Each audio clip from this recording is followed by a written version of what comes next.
Hey everybody. Dun, dun, dun, dun, dun, dun, dun, dun. Dun, dun, dun, dun, dun, dun, dun. Dun, dun, dun, dun, dun, dun, dun, dun. Dun, dun, dun, dun, dun, dun, dun, dun, dun, dun, dun, dun. Oh, yeah, ba-da-da, ba-da, ba-da. Oh, yeah, ba-da, ba-da. Oh, yeah, ba-da-da, ba-da, ba-da. Oh, yeah, ba-da, ba-da. Oh, yeah, ba-da, ba-da. Dun, dun, dun, dun, dun, dun, dun, dun, dun, dun. Do, do, do, do, do, do, do, do, do. Now, why am I doing all this? I'll tell you why. Because this man, that's right, this man right here, Pete Carroll, will bring a Super Bowl, if not multiple Super Bowls, to Las Vegas. Pete Carroll is going to turn the Las Vegas Raiders into something that the Raiders have not been in too long a time, a winner. Pete Carroll, for one thing, connects with his players and people. I had the pleasure of interviewing Coach Carroll in 2019 at the NFL annual meeting, and as you'll see, when he looks at you, he doesn't just look at you. He's intense. This man drills his eyes into you. He makes you think that you're the only person that matters to him. That's it. It's a magic, and it's hard to really do for a number of people, especially in a crowded room like the NFL annual meeting. We have people buzzing around you and everything else. But no, Pete Carroll gets locked in. He pays attention to you. This guy is a magician at it. He is, as you know, an excellent coach from USC, where he piled up a 91-16 career record, 91 wins over just 16 losses. In the NFL, he has a .586 winning percentage, 180 wins to 120 losses. And he's known for turning around the Seattle Seahawks, getting into the Super Bowl not once but twice, and making them for quite a while the juggernaut, featuring the Legion of Boom. The kind of team Pete Carroll will put together won't be one that has a flashy, score a lot of points, high octane offense. But it'll be an efficient offense that can easily score 30 points if need be, or 16 if that's what it takes to win the game. Pete Carroll is also known for defense. He is one of the fathers of the various versions of the, some call it split 4 feet, 4-3 defense. Others call it the Tony Dungy defense. He's one of the people that have taken that defense and really modified it and brought it to where it's completely in use by every team today. So Nathan Banks called it right. He says Pete Carroll versus Jim Harbaugh all over again, this time in the AFC West, talking about basically Stanford versus USC, right? And as I recall, those two really didn't like each other. I have to re-investigate that because I'm reminded, of course, he coached the Seahawks, but by the time Pete was, yeah, that's right, by the time Jim Harbaugh was hired, Pete Carroll was an assistant, a senior assistant with the Seahawks and not coach. So now he's back. He's back. He's back. Folks, I want to give you a taste of what Pete Carroll, the man, is like. I have always had the greatest respect for him, except when he coached USC and they were beating my sturdy Golden Bears annually into a pulp, save for that one time we beat them in 2007, which was glorious, and that featured Aaron Rodgers. This is Pete Carroll, and you really have to appreciate how this person is. Again, he has a magic way of getting people to, well, do what leaders do is leaders get people to do things they don't want to do but are for their own good. But Pete Carroll, one of the ways he does that is he connects with you. Here is my interview with him at the 2019 NFL annual meeting right here. It's part of the makeup of the style. Oh, by the way, I've got to change the audio mix, excuse me, real quick, so that you can hear it. Oh yeah, it's off. There we go. All right, I got it. Here is Coach Carroll. Players we're looking for, and really fired up about that. Even in a little different sense because TJ was a high draft pick and all, but he has been a great passion guy. He's been a great toughness and physical guy, and so those are all elements of that in the game. Mo's one of those guys too, you know, and so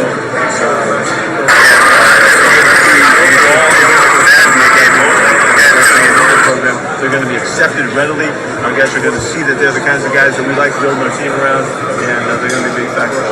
How exciting to have a Blake Brown in there for sure. a year. I mean, we just haven't had a guy pick that, you know. So, and for him to now be with us through the offseason and the preseason and all that kind of stuff, he should be a very positive factor. You know, hasn't been mentioned that much, but we feel like we have continuity.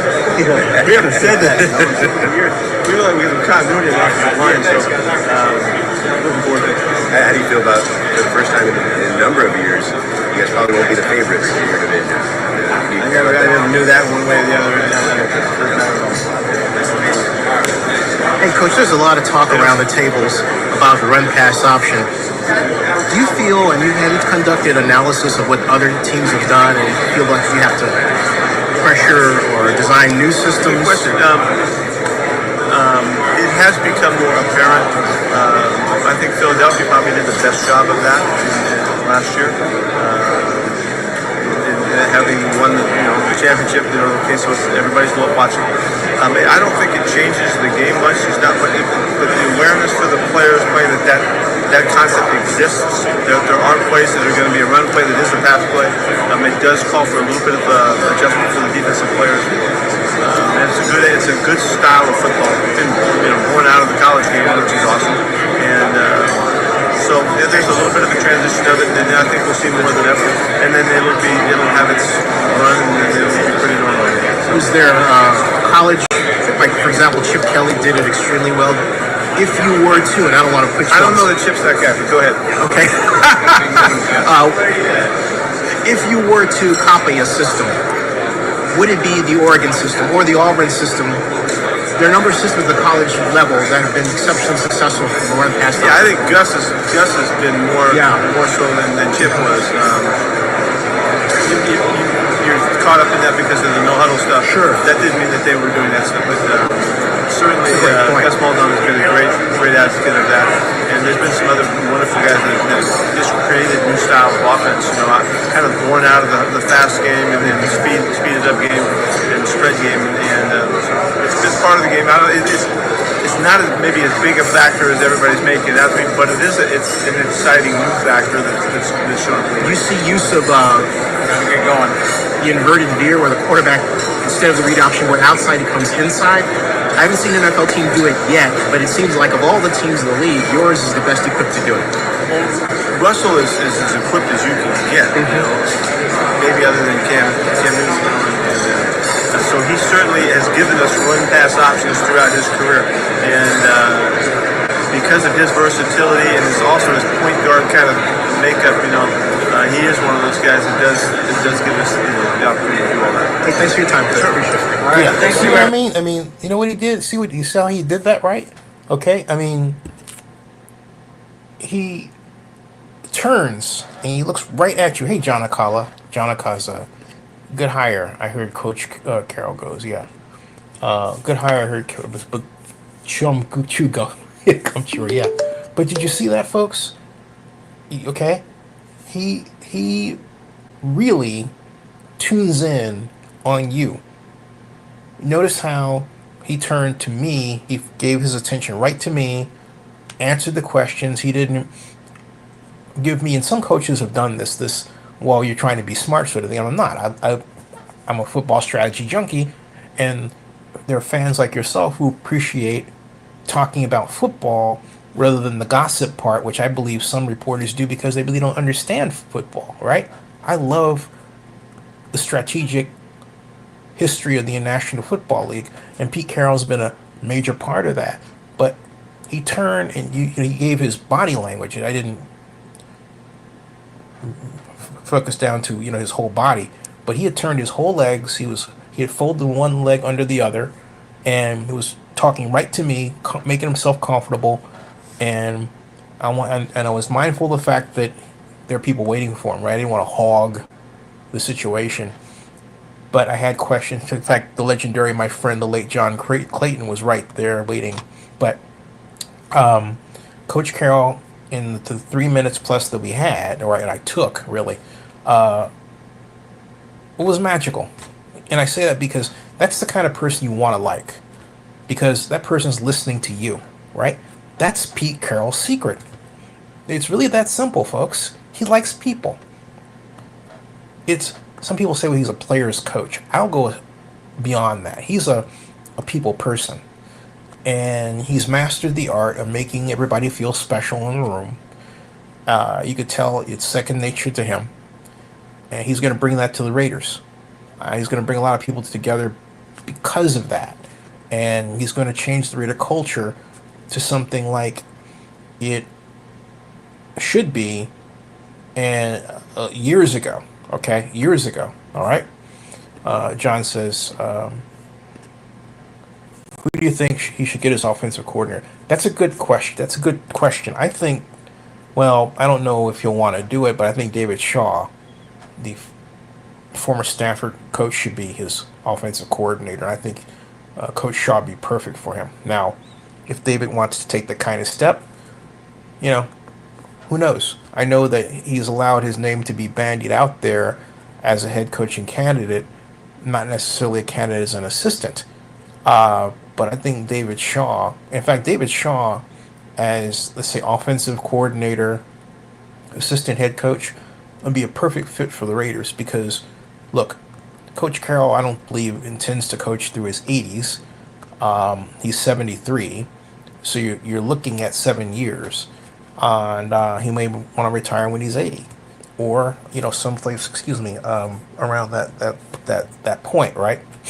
But what better situation to have than to have David Shaw waiting in the wings as head coach? But I believe more important, David Shaw understands the Bill Walsh offense. He understands how to develop a modern offense, because he's done it at Stanford. He didn't have the players to execute what he wanted to execute after doing some complications. He had to go away from that famous smash mouth game that he was using that changed the culture of Stanford football, if you remember that. But I believe David Shaw is the best fit for him. Now, other names, I don't know. I haven't checked if Darrell Bevell is out of football. In fact, let me check that right now. Darrell Bevell was the offensive coordinator for the Seahawks during the Seahawks Super Bowl run. And he had a really great way of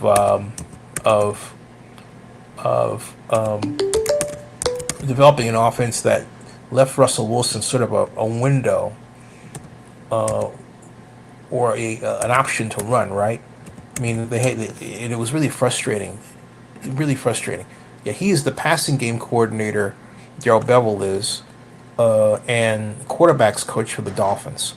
So it wouldn't surprise me if you're wondering, who Darrell Bevell looks like, right? Is here.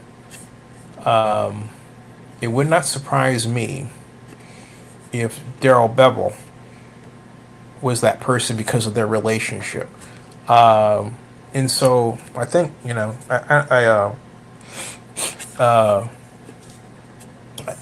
that would not surprise me one bit at all. Not one bit. Now, you were saying that I hear LaFleur. You're saying Mike LaFleur is another possibility. Here's Mike LaFleur, and according to some of the news about Mike LaFleur here, right? Apparently, he may wind up becoming a Jaguar. I don't know, under Liam Cohen, which I have to say, folks, Liam Cohen was not my first name for a choice of head coach for the Jaguars. That guy has risen too freaking fast, and I can't think of, really. Excuse me for a second. I can't think of what what he did that would cause that kind of rise through the coaching ranks as he's done. I mean, he didn't win a Super Bowl. He hasn't won an AFC championship. Yeah, he improved Baker Mayfield with the Bucks. Fine. But, you can make an argument that anybody can do that, given how Baker was being handled before. I don't think I personally don't believe that coaches should be elevated singularly on how well they coach a quarterback. I believe it should be like for an innovation. Like Bill Walsh was known for a short passing game. He was known for a different brand of football that it needed to see the light of day in the NFL, and it did, and we've seen the results, and it has transformed the game of football, particularly with its attention to progression and just the analytical way that Bill thinks about the passing game. He brought that into football through Stanford and college, and then the Niners, and of course he went back to Stanford and was Pac-10 champion. So now we call it then Pac-12, right? So Mike LaFleur, again, this is what you were saying, Mike LaFleur, and yeah, they should have. Patrick Graham was done dirty, all right. That, and you want to say that's race? I have a view about Shad Khan that is more along the lines of, yeah, I think there's some of that, but I think Shad is more how would I say it, a practitioner of safe politics. In other words, hey, look, everyone says I should get this guy. This guy is good, so I'm going to get this guy. And of course, he pays attention to his son Tony too, right? Who's a great guy. I know Tony. Well, actually, I'm acquainted with Tony. He's like a friend. He's bought me drinks. Okay, but the whole point is, I don't. Shad, I'm consistently disappointed in Shad Khan's decisions regarding owners. Regarding head coaches. He has yet to hit one out of the park, and it really calls into question how he's looking at the situation. Liam Cohen, in my humble opinion, is not going to bring a winning culture to the Jacksonville Jaguars. Now, Pete Carroll will. I haven't met Liam. I'm sure I will at some point as the year progresses, but I just candidly have to say I don't see it. It's one thing to do it as offensive coordinator. Head coach is an entirely different ball of wax. We'll see, okay? Because to me, Liam Cohen is more about ambition than true on-the-field success. All right, and I'll just leave it at that, okay? With respect to him. So we've got. So I will say, as I thank you everybody for being here too. I'm going to tell everybody this: the Raiders will be in the playoffs this season. Mark my words. The Raiders will be in the playoffs this season. Now, will it be with Aiden O'Connell as quarterback? Is it possible that Sam Darnold will join the Raiders or Jameis Winston? I think those two possibilities are there. You need two, not one, but you need two good quarterbacks. And I like Aiden.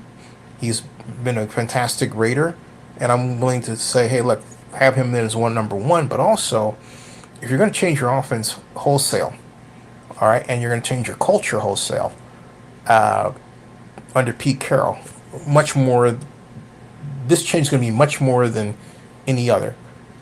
Because remember, AP bringing in Antonio Pierce was more a person who was already in the building, but who was a corporate heretic. A corporate heretic is a person that says what is on everybody else's mind, and it sounds heretical. In other words, that's something that goes against the grain, but really isn't. The critic, the fly in the soup. Sometimes people look at that way, but it didn't get to that point when Pierce was a assistant coach. He became head coach. All right, this is entirely different. All right, because the handicap that Pierce had coming in was he didn't have carte blanche either by himself or Mark Davis or anybody else to completely change things on the Raiders. All right. John says, I think Russell Wilson might come to the Raiders. I'm not sold on Russell Wilson as a quarterback anymore. I was at one point, but I'm just not seeing it. I think it's like he seems to be, if you want a running quarterback, a step slower than he needs to be if you want that kind of quarterback. Okay. Every time I think of Russell Wilson, I think Jameis Winston beat him in the snow. Okay. And now you would say, well, what about the second time? And I'll say, yeah, well, the second time the Browns were beating them. Jameis Winston was not served well by offensive coordinator Ken Dorsey, which is why Ken Dorsey was fired. In fact, I led the charge to get him fired. Ken Dorsey was ruining Jameis Winston's career in Cleveland. Of the 3 wins that the Browns got, 2 of them were quarterbacked by Winston. And I want to hear this jazz about interception machine because Jameis went 14 touchdowns and just 3 interceptions under Sean Payton. And that gets to my other point. Sean Payton, okay? You've got some massive monsters. I mean, you oh my goodness. You've got Sean Payton, right? Andy Reid. I think I saw a tweet down there. I've got to find it. I thought I had it open because just the picture of these guys, was just amazing to see. Yeah, I just found it. I found it. Hold on a second. You got to see this. This is cool. Right here. There. See that? Yeah. I mean, all of these guys are NFL Hall of Fame bound. Each and every one of them. And each and every one of them is coaching in the AFC West. Folks, we're going to be blessed with some of the best football we've ever been presented in our collective lives. This is going to be so awesome. We've got Pete Carroll. We've got USC versus Stanford yet again. Pete Carroll from USC. Jim Harbaugh from Stanford. We've got Andy Reid taking on a new type of Raider coach. We've got Sean Payton, ever the analyst, ready to come in with that and call that play that you didn't expect him to call. Famously, he did that in the 2009 Super Bowl against the Colts. The onside kickoff when they had to begin the second half, shocked them and changed the game. He'll do that. He tried to do that too with the playing the Ravens, but the Ravens were just too tough. I mean, it worked at first, but then the Ravens are just simply the perfect blend of run, pass, hard-nosed, tough football and running, great defense. You would say, so what happened to the Bills? With the Bills? Well, I think what happened was the Ravens are so good, it was a matter of dialing up the right play. And of course, Mark Andrews pulled his Jackie Smith. You would say, who's Jackie Smith? All right. Jackie Smith was a tight end with Dallas Cowboys who is most famous for dropping a sure touchdown pass in Super Bowl 13. I mean, it just, okay. it was one of those throws where you're just saying, I don't believe he missed it. Even Coach Landry just turned around like, oh, because had he caught that pass, it would have tied the game. It was a beautiful call. I'll never forget it because I've always been a huge Cowboys fan, in particular, when Coach Tom Landry was just that.